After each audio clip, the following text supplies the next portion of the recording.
இனிமே இந்த ஜென்மத்துல துளசி அந்த வீட்டுக்கு மருமகளா போக முடியாதுங்க. நாம என்னதாங்க பண்றது? சிவகாமி, இப்ப நீ எதுக்கு கவலைப்படுற?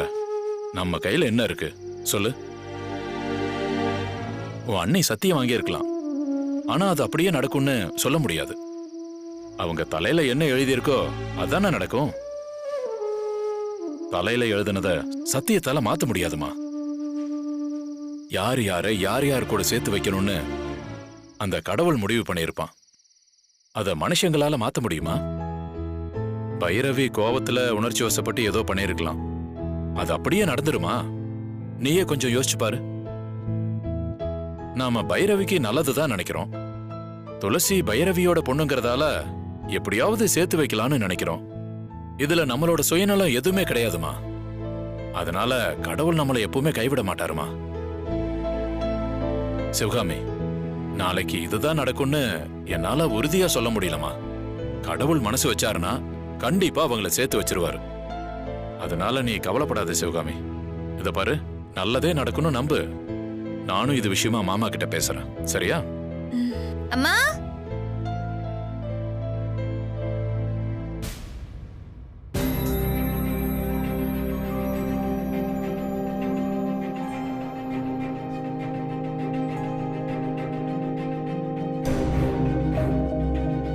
ஐயா பார்த்திபா, அம்மா சிவகாமி, உங்க 2 பேருக்கும் பசிக்கவே இல்லையா? சொந்த கதை சோக கதையெல்லாம் அப்புறமா பேசிக்கலாம். முதல்ல வந்து சாப்பாடு போடுங்க, எனக்கு ரொம்ப பசிக்குது. சரி, போலாமா? சிவகாமி, வா போய் சாப்பிடலாம். ஐயோ சிவகாமி, ஃபீல் பண்ணதெல்லாம் போதும், சாப்பிடலாம் வா. வா. வாங்க.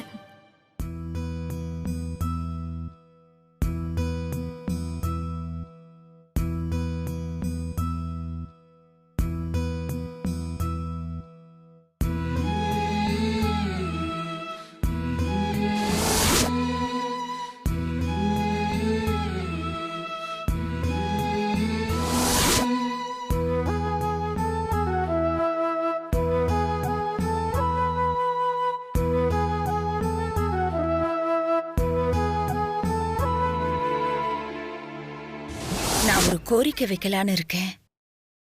அதை நீங்க நிறைவேற்றுவீங்களா? என்னன்னு சொல்லுமா, கண்டிப்பா நிறைவேற்றுறேன். உங்களால அதை நிறைவேற்ற முடியலனா சங்கடமா போயிடும். அதான் யோசிக்கிறேன். ஏன்னா என்னோட கோரிக்கைய இந்த ஜென்மத்துல உங்களால எத்தனை ஜென்மம் எடுத்தாலும் நான் நிச்சயம் நிறைவேற்றுவேம்மா. கோரிக்கை என்னன்னு சொல்லு. நான் கேட்க போறது துளசி விஸ்வா பத்தினது.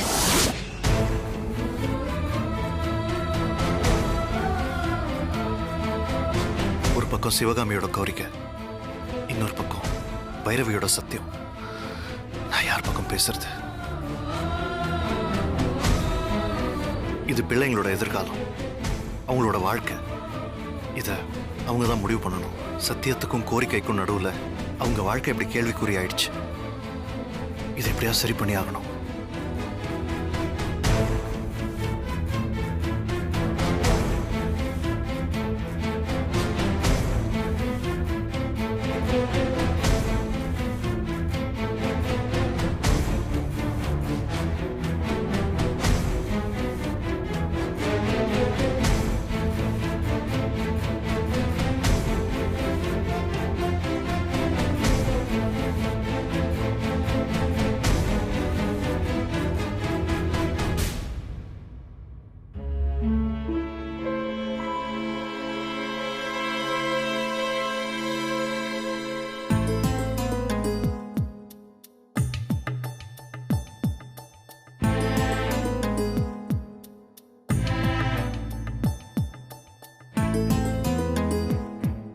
பாவம், நடந்ததை நினைச்சு தூங்காம இருக்காரு. ஆனா இதுக்கெல்லாம் காரணம் யாரு? சிவகாமி. தங்கச்சிங்கிற உறவு சொல்லி அவ இந்த குடும்பத்தையே ஆட்டி படிச்சிட்டு இருக்கா.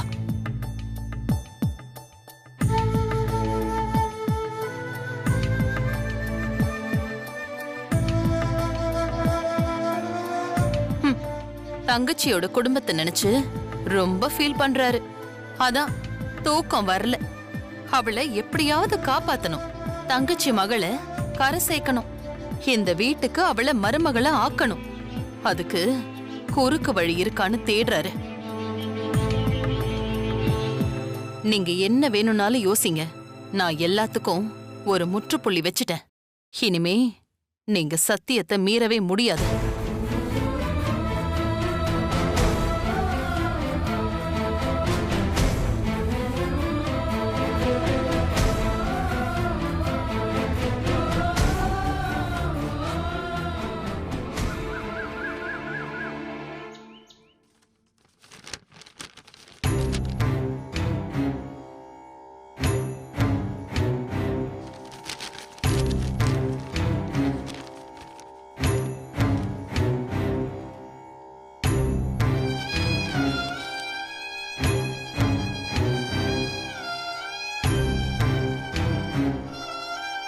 கிளம்பிட்டீங்களா? ஒரு நிமிஷம் இருங்க, வந்துடுறேன். எனக்காக இருங்க.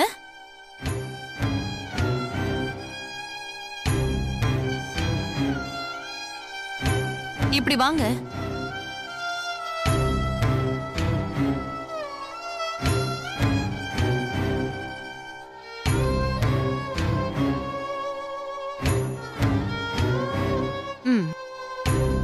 என்ன இது புது பழக்கம்? உங்களுக்கு திருஷ்டி பட்டிருக்கும். அதனாலதான் ராத்திரி முழுக்க தூங்காம இருந்தீங்க. அதுக்காக தாங்க. நான் தூங்காம இருக்கிறதுக்கு வேற ஒரு காரணம் இருக்கு. அது உன்னால சரி பண்ண முடியுமா? வீடா இருந்தாலும் வேலையா இருந்தாலும் என்னுடைய கடமையை நான் ஒழுங்கா தான் பண்றேன். அப்படி இருக்கும்போது இந்த சடங்கெல்லாம் எதுக்குன்னு தான் கேக்குறேன்.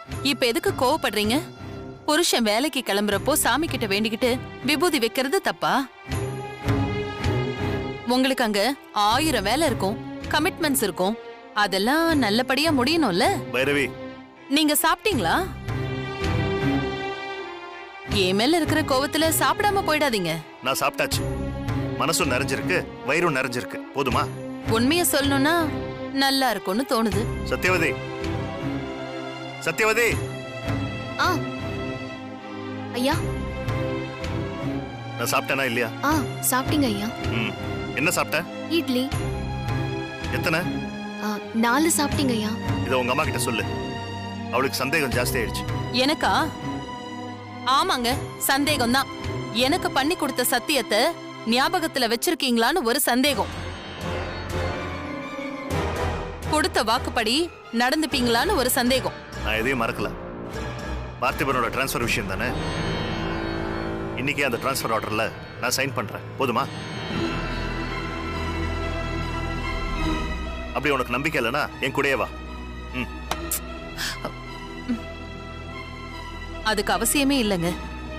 சிவகாமியோட குடும்பம் பெட்டி படுக்கைய தூக்கிக்கிட்டு லாரியில போறத நான் பார்க்கணும். அது நடந்தாதான் உங்க மேல எனக்கு நம்பிக்கை வரும். ஒரு கௌரவமான கமிஷனர் சட்ட ஒழுங்க காப்பாத்தினா மட்டும் பத்தாது, சத்தியத்தையும் காப்பாத்தணும். சத்தியத்தை என்னைக்குமே நான் மீற மாட்டேன். அத சொன்னா போதாது, செயல்லையும் காட்டுங்க.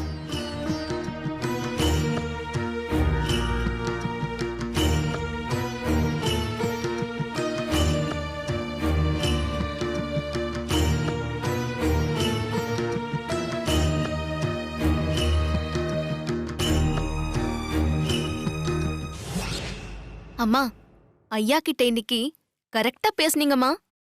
பார்த்திபனை டிரான்ஸ்ஃபர் பண்ணியே ஆகணும்னு அடிச்சு பேசுனீங்க பாருங்க. ஐயா வாய் அடிச்சு போயிட்டாரு. நான் அப்படி பேசலன்னா காரியம் நடக்காது சத்யவதி. அவரை பத்தி தான் நல்லா தெரியுமே. ஒரு பக்கம் எனக்காக சத்தியம் பண்ணுவாரு, இன்னொரு பக்கம் தங்கச்சியை காப்பாத்தணுங்கிறதுக்காக தன்னோட சத்தியத்தை தானே மீறுவாரு. அதனாலதான் அடிச்சு பேசினேன். இல்லனா 2 காதுலயும் பூவை சுத்தி என்ன பைத்தியக்காரி ஆக்கிடுவாங்க. சிவகாமியோட குடும்பத்துக்கிட்ட இருந்து எனக்கு விடுதலை வேணும். அதுக்காக தான் நான் இவ்ளோ போராடுறேன். ஆமா, விஸ்வா எங்க? தம்பி அவர் ஃப்ரெண்ட்ஸோட சேர்ந்து கிரிக்கெட் விளையாட போயிருக்காருமா. ஓ, அப்படியா? நல்ல விஷயம். இப்படி அவனோட மைண்ட் டைவர்ட் ஆனாதான் அவனால துளசிய மறக்க முடியும். அவரை நினைச்சு நீங்க ஏமா பயப்படுறீங்க? தம்பி தான் சத்தியம் பண்ணிருக்காரே, இனிமே துளசிய மனசால கூட நினைக்க மாட்டாரு. இல்ல சத்யவதி, இங்கதான் நாம எச்சரிக்கையா இருக்கணும். விஸ்வா சத்தியம் பண்ணிருக்கலாம், ஆனா துளசிய மட்டும் நம்பவே கூடாது. இவன் சும்மா இருந்தாலும் அவ சும்மா இருக்க மாட்டா. தேடி வந்து பேசுவா. ஒரு நாள் பேசினாலும் அவ மனச கலைச்சிருவா. கண்டிப்பா செய்வாமா. பேசி பேசி ஆளையே மாத்திருவா. ம், தம்பி விவரம் தெரியாம சத்தியத்தை மறந்து நமக்கு எதிரா திரும்பிடுவாரு. அதனாலதான் ஜாக்கிரதையா இருக்கணும்னு சொல்றேன். விஸ்வா மேல எப்பவுமே ஒரு கண்ணு இருக்கணும். அவன் தப்பி தவறி கூட துளசிய பாத்திரக்கூடாது. என்கிட்ட சொல்லிட்டீங்கல்ல, நான் பாத்துக்கிறேம்மா. எப்படி பாத்துப்ப? அம்மா, என்கிட்ட போன் இருக்கு. பார்க்ல ரகசியமா மீட் பண்ணி ஏற்கனவே மாட்டிருக்காங்க. இதே போனை வச்சு அந்த துளசிய நான் கையும் களவுமா பிடிப்பேன்.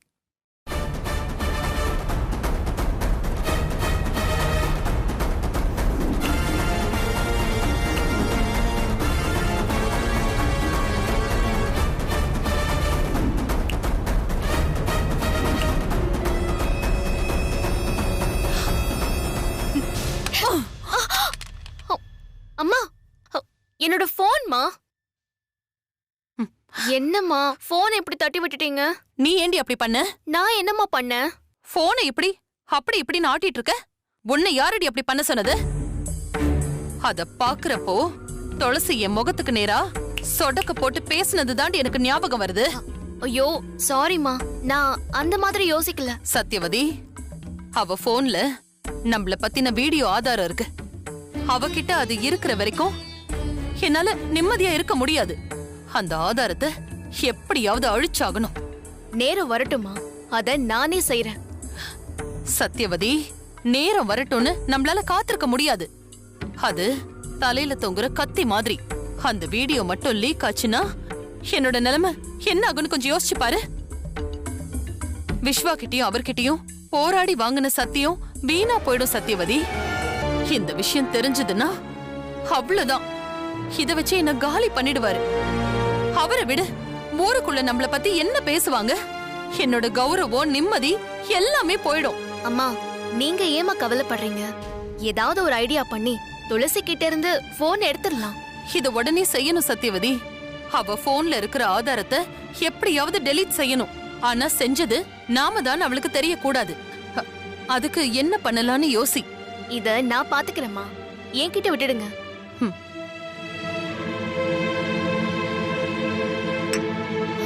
அம்மா, இன்னொரு கப் காஃபி சூடா சாப்பிடுறீங்களா? வேண்டாம். சத்யவதி, இங்க வா. சொல்லுங்கம்மா.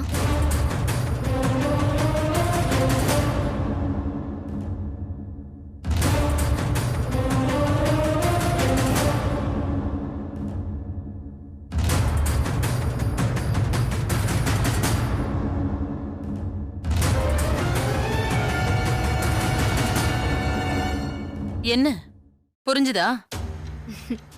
ம். புரிஞ்சுதாடி? ம். ஜாக்கிரதை. கவலையே படாதீங்கம்மா, நான் பாத்துக்கிறேன். ம்.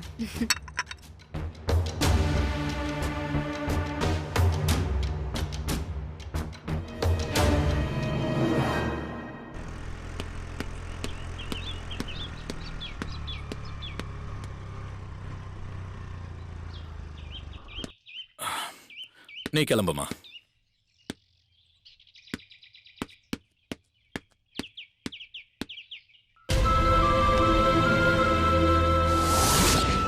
நம்மள நிரந்தரமா ஊரை விட்டு அனுப்புறதுக்கு அண்ணி ஏற்பாடு பண்ணிட்டாங்க. என்ன? இனிமே நாம ஆசைப்பட்டது நடக்காதுங்க. விஸ்வாவும் துளசியும் ஒண்ணு சேரவே முடியாதுங்க.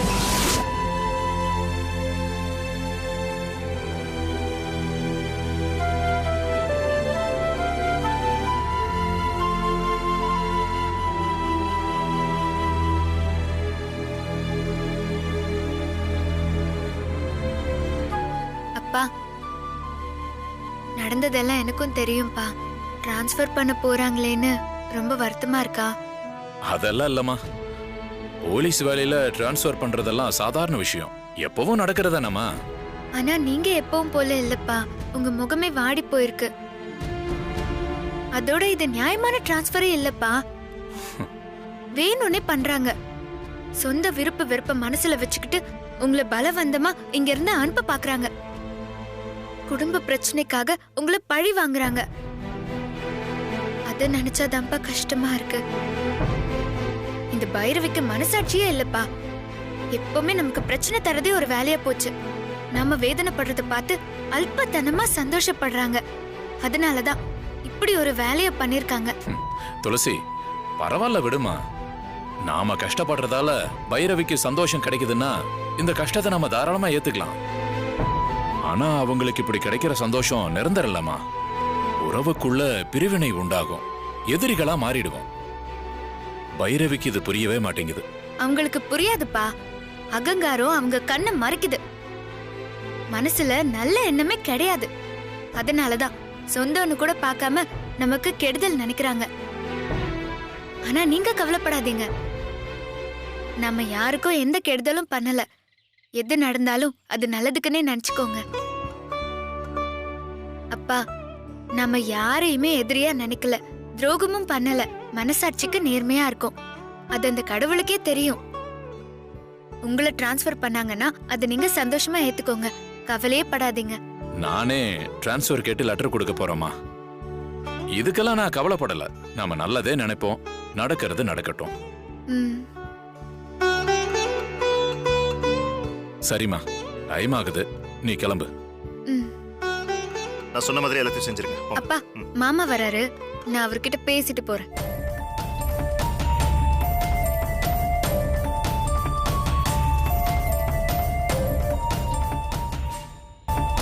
இதான் என்னோட அப்பா, மிஸ்டர் பார்த்திபன். சின்சியரான போலீஸ்மேன். நீதி நேர்மையோட சட்ட ஒழுங்கையும் உயிரா நினைப்பாரு. எல்லாருக்கும் மரியாதை கொடுப்பாரு. மனசாட்சிப்படி நியாயமா நடந்துப்பாரு. அதுதான் என்னோட அப்பா. ஆனா ஆபீசர், உங்ககிட்ட அந்த நியாயம் இல்லையே. துளசி, இங்க வந்து அப்படி பேசக்கூடாதுமா. மாமா கமிஷனர். அப்பா, எவ்ளோ பெரிய ஆபீசரா இருந்தாலும் நியாயமா நடந்துக்கணும். அப்படி நடந்துக்கலனா ஏன்னு கேட்கணும். நான் யாருக்கும் பயப்பட மாட்டேன். கண்டிப்பா கேட்பேன். துளசி. பார்த்திபன், பேசட்டும் விடு.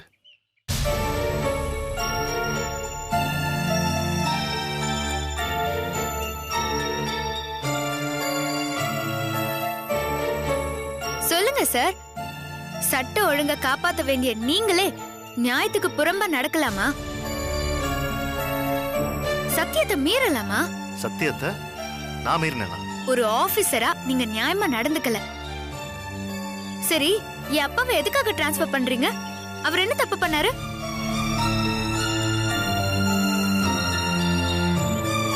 அந்த விஷயம் உனக்கு எப்படிமா தெரியும்? அம்மாவும் அப்பாவும் ரகசியமா பேசிட்டு இருந்ததை நான் கேட்டுட்டேன். அம்மா அங்க நடந்த எல்லா விஷயத்தையும் சொல்லிட்டாங்க. சட்டங்கிறது வேற, குடும்பங்கிறது வேற.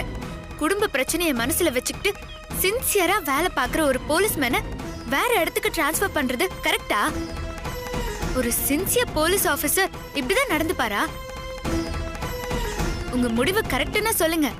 இங்க இதுதான் சட்டம், இப்படிதான் நடக்கும்னா கூட சொல்லிடுங்க. நான் போயிடுறேன். அம்மா துளசி, மாமா மேல எந்த தப்பும் இல்லம்மா. அவர்கிட்ட இப்படி எல்லாம் பேசாத. அப்புறம் மாமா வருத்தப்படுவாரு. பாத்தீங்களா, இதுதான் நல்ல மனசுங்கிறது. நமக்கு எவ்வளவு கஷ்டம் வந்தாலும் அந்த கஷ்டத்துக்கு காரணமானவங்க வருத்தப்படக்கூடாதுன்னு நினைக்கிறாரு. அவரையே வேண்டான்னு முடிவு பண்ணிட்டீங்கல்ல. குடும்ப பிரச்சனைய குடும்பத்திலே தீர்த்துக்கணும். ஆபீஸ்ல தீர்த்துக்கிறது எந்த விதத்துல நியாயம்? பிடிக்காதவங்களை பழி வாங்கறதுக்கு சட்டத்தை கையில எடுக்கலாமா? அது தப்பில்ல.